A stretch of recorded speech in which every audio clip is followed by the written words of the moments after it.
सुभान अल्लाह बेशक।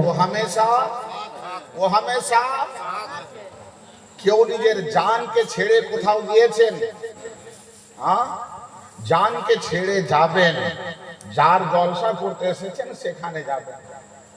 জি, তো আসুন নবীকে হাজির মনে করে নবী পাকের মোহাব্বতে নবী পাকের উপরে একবার দরুদের নজরানা পড়ুন। আল্লাহুম্মা সাল্লি আলা सैयदना मौलाना मोहम्मद ওয়া আলা আলি সাইয়্যিদিনা मौलाना मोहम्मद। জোরে জোরে আল্লাহুম্মা सल्ले अला सैयदना मौलाना मोहम्मद ওয়া আলা আলি সাইয়্যিদিনা मौलाना मोहम्मद সাল্লাল্লাহু আলাইহি ওয়াসাল্লাম। এই যে আপনারা দরুদ পড়লেন, এই দরুদ পড়লেন, এই দরুদে পাবেন কি একটু আলোচনা করি। আপনারাও বাঙালি, আমিও বাঙালি, বাংলাতে দেবো, নেবেন? আচ্ছা বলুন তো, একটা মানুষের কাছে কটা ফেরেশতা থাকে? আপনারা বলবেন দুটো। আপনারা কি বলবেন? দুটো না, একটা মানুষের কাছে 5টা ফেরেশতা থাকে।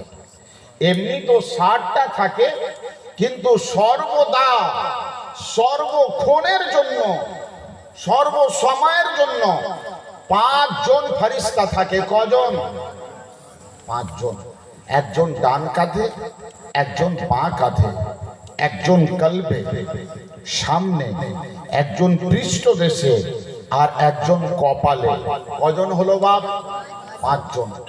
ডান কাঁধের ফেরেশতা আপনি নেকি করলে লিখে, বাঁ কাঁধের ফেরেশতা আপনি গুনাহ করলে লিখে, কলবের ফেরেশতা আপনাকে নেক কাজের দিকে ধাবিত করে, পিঠের ফেরেশতা আপনাকে গুনাহর কাজ থেকে, মাকরুহ কাজ থেকে রুখে, আর কপালের ফেরেশতা, এই যে কপাল, এই কপাল বড় দামি জিনিস বাপ। পৃথিবীর শরীরের সবথেকে দামি জিনিস যদি দেখেন তো কপাল। কারণ এই কপাল দিয়ে আমরা রবকে সাজদা করি। আর শোনো মুসলমানো, আপনার শরীর বানিয়েছেন ফেরেশতা, শরীরের বানানেওয়ালা ফেরেশতা জিবরিলে আমিন হাত বানিয়েছেন, জিবরিলে আমিন পা বানিয়েছেন, আদমের পা জিবরিল বানিয়েছেন, আদমের হাত জিবরিল বানিয়েছেন, আদমের বডি জিবরিল বানিয়েছেন, আদমের পিঠ জিবরিল বানিয়েছেন, আদমের পেট জিবরিল বানিয়েছেন। কিন্তু কুরবান জান যখন এই পর্যন্ত বানানো হয়ে গেল আদমকে, আল্লাহ বলছেন দাঁড়া জিবরিল, বাকিটা আমি বানাবো। सुभान अल्लाह বাকিটা আমি বানাবো। তাহলে চেহারা বানানে ওয়ালা ফেরেশতা নয়, চেহারা বানানে ওয়ালা আল্লাহ।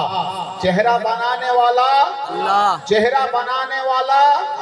যার জন্য বাবা ফেরেশতার বানানোতে মিল আছে, মিল আছে না?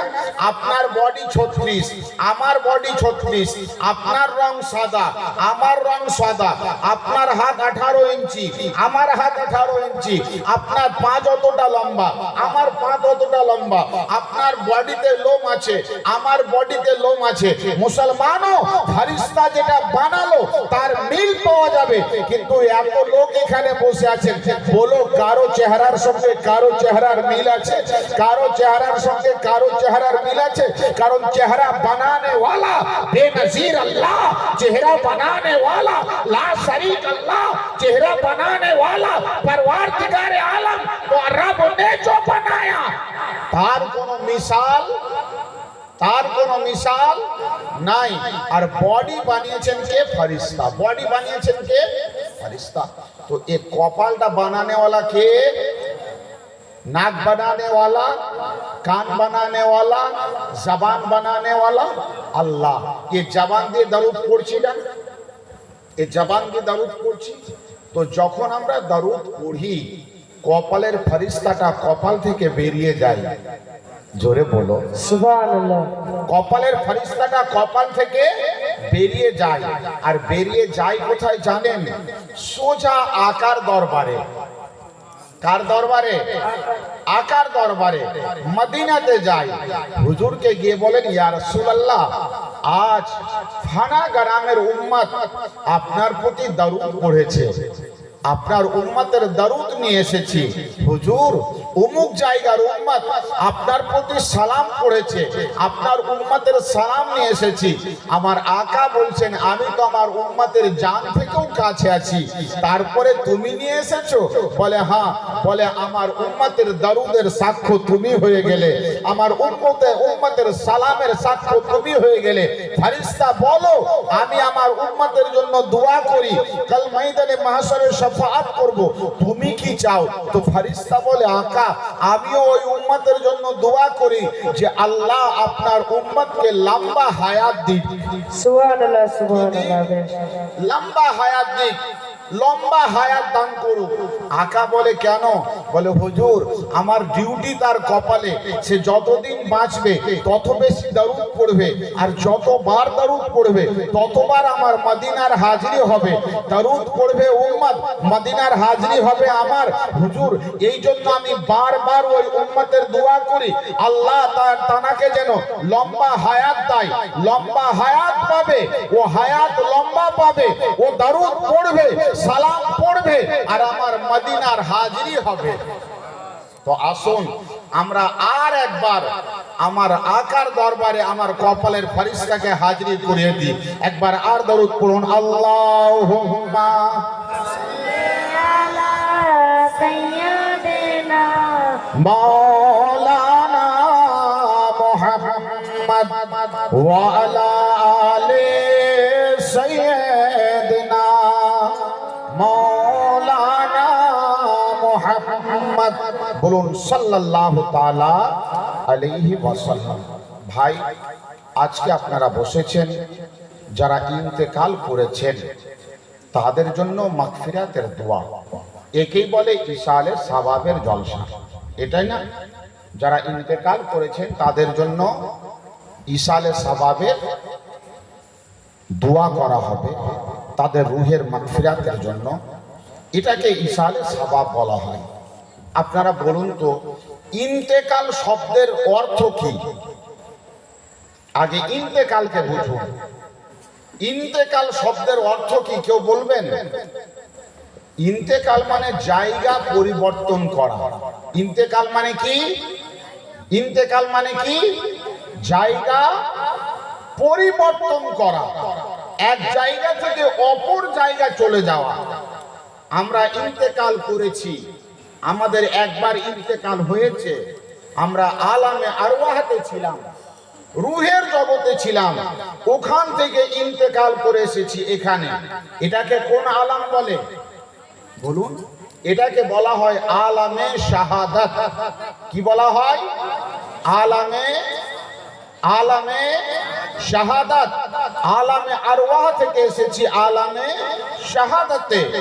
আলামে শাহাদাত থেকে যেদিন আল্লাহর নির্দেশ হবে আলামে শাহাদাতকে ছেড়ে আমরা যাব আলামে বারজাকে।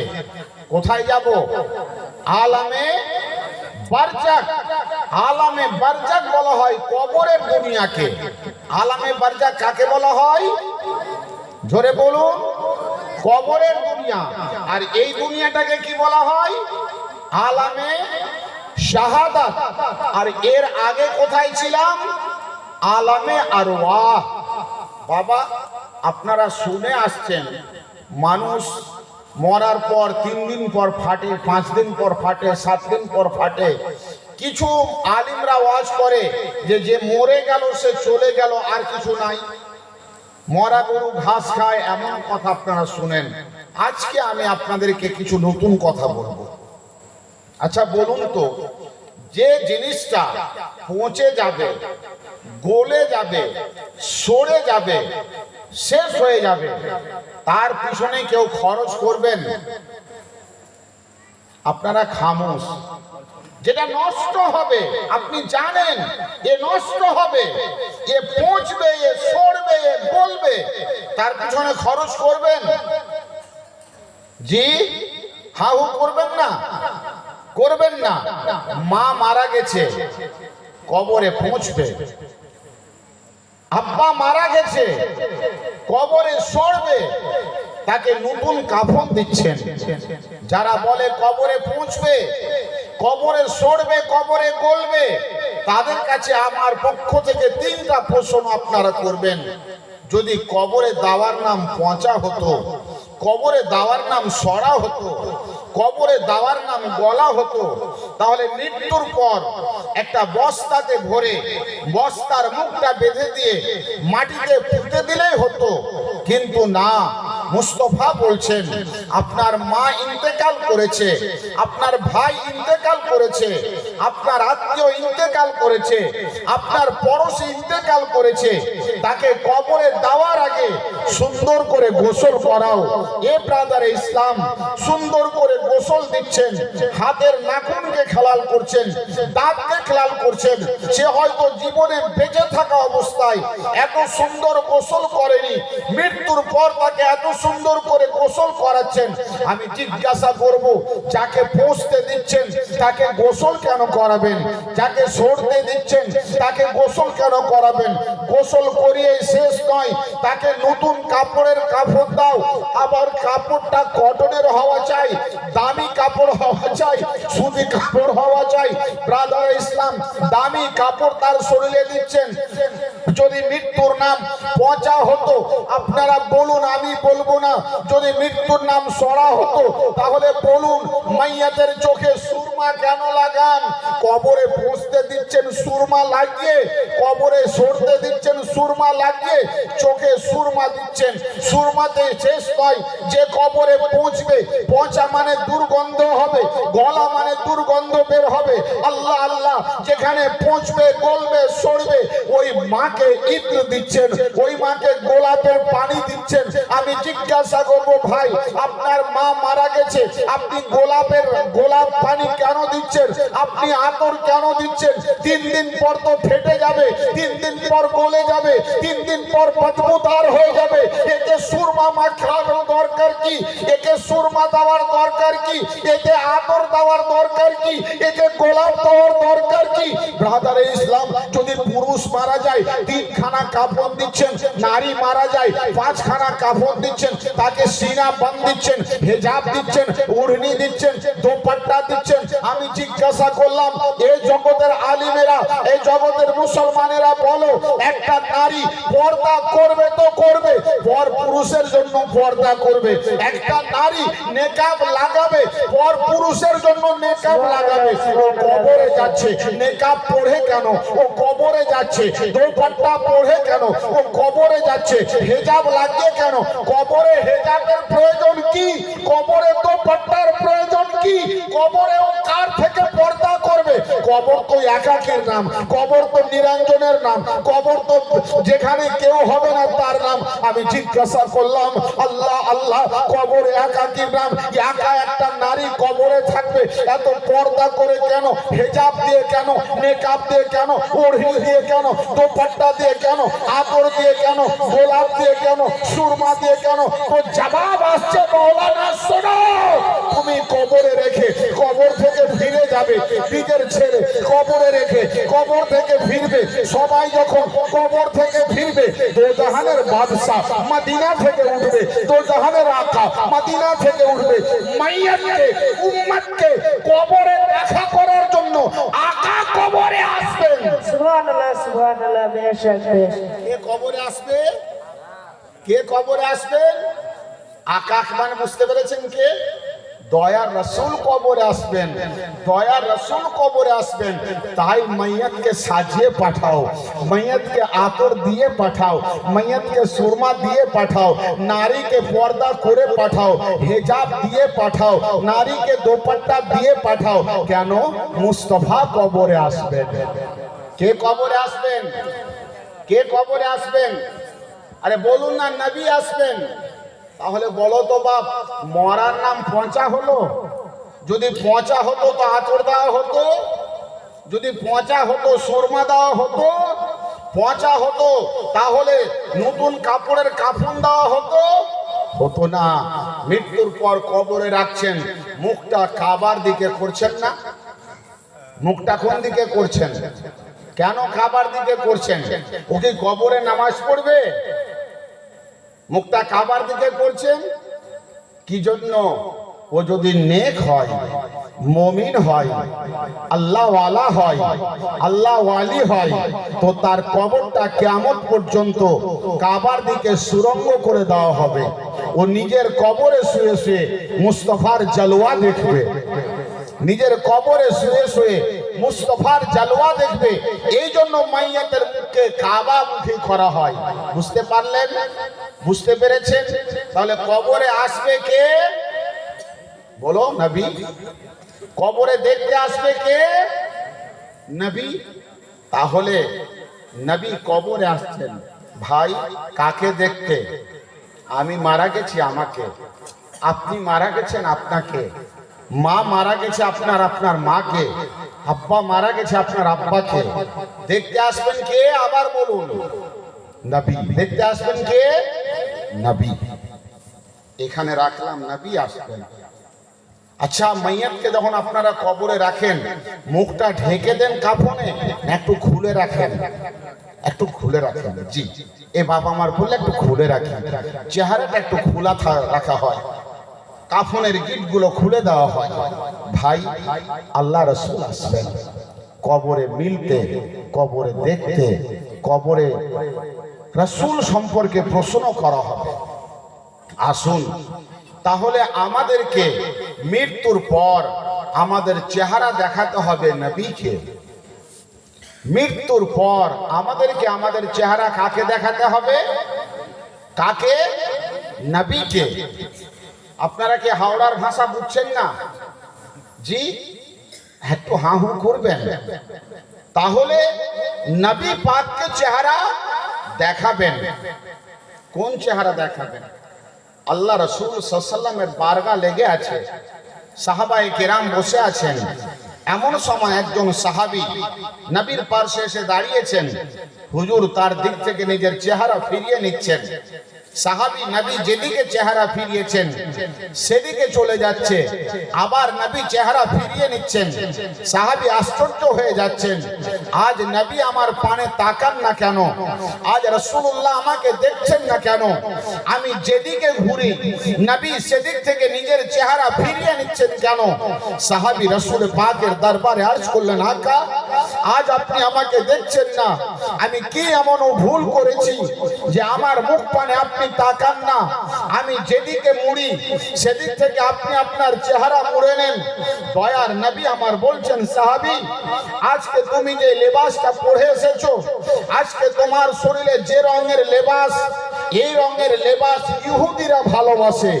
ইহুদি যেটা ভালোবাসে সেটা তোমার শরীরে দেখতে পাচ্ছি, তাই আমি তোমার দিক থেকে চেহারা মুড়ে নিচ্ছি, তাই তোমার দিকে তাকাচ্ছি না। বাবুর আমার বজ বহু শুনেছেন, শুনবেন, আজকে কিছু কথা নিয়ে যান। আল্লাহ পাকের রাসূল ওই সাহাবীর দিকে তাকান না যে সাহাবীর চেহারা নয়, যে সাহাবীর শরীরে ইহুদিরা যে রং পছন্দ করে ওই রঙের কাপড় থাকার জন্য নবী যদি না তাকায়, বলুন কারো চেহারা যদি ইহুদির মতো থাকে, কবরে যাব মুস্তাফা জানে রহমত সাল্লাল্লাহু আলাইহি ওয়াসাল্লাম দেখতে আসবেন, চেহারা যদি ইহুদির মতো থাকে, নবী চেহারার দিকে তাকাবে? নবী চেহারার দিকে তাকাবে? তাকাবে না। তাহলে ইহুদিদের চেহারা কোন চেহারা? কোন চেহারাটা ইহুদির চেহারা বলে? মুসলমানও জলসা হবে আর হচ্ছে। আজকে আমার ভাই বললো জলসা শোনা থেকে বেশি আমল করুন। এই যে বাবা, আজ পশ্চিম বাংলাতে কেন, আজ ভারতের বহু জায়গাতে এই নারা উঠছে, এই স্লোগান উঠছে, এই আওয়াজ উঠছে, চুনে চুনে দাড়িওয়ালাদেরকে মারা হোক, ব্রাদার ইসলাম, আপনি জানেন কি এ দাড়িটা রেখে দেওয়া আমার নবীর সুন্নাত, এ দাড়িটা রেখে দেওয়া মুস্তাফার সুন্নাত। আল্লাহ পাকের হাবিব বলেন দাড়ি রাখা আমার সুন্নাত, আর দাড়িকে দর্শানো ইহুদিদের কর্তব্য। তাহলে বলুন, আমরা ইহুদিদের কর্তব্যের মধ্যে আছি না মুসলমানের কর্তব্যের মধ্যে আছি? ভাই আমার, আপনি ইন্তেকালের পর আপনার এই চেহারা নবীকে দেখাতে হবে। তাই আমি জলসার প্রথমে অনুরোধ করব, যারা বেদাড়িওয়ালা আছেন দাড়িওয়ালা হয়ে যাবেন। কখন আপনার মওত আসবে, কখন আপনাকে কবরে নিয়ে যাবে, কখন আপনার নবী আপনাকে দেখতে আসবে, যেন আপনার নবী আপনার সুন্নতি চেহারা দেখতে পায়, আপনার রাসূল যেন নিজের সুন্নতের চেহারা দেখতে পায়, এই মনে করবেন। তাহলে বাবা, কবরে যারা আছে তারা জিন্দা না মুর্দা? কবরে যারা আছে তারা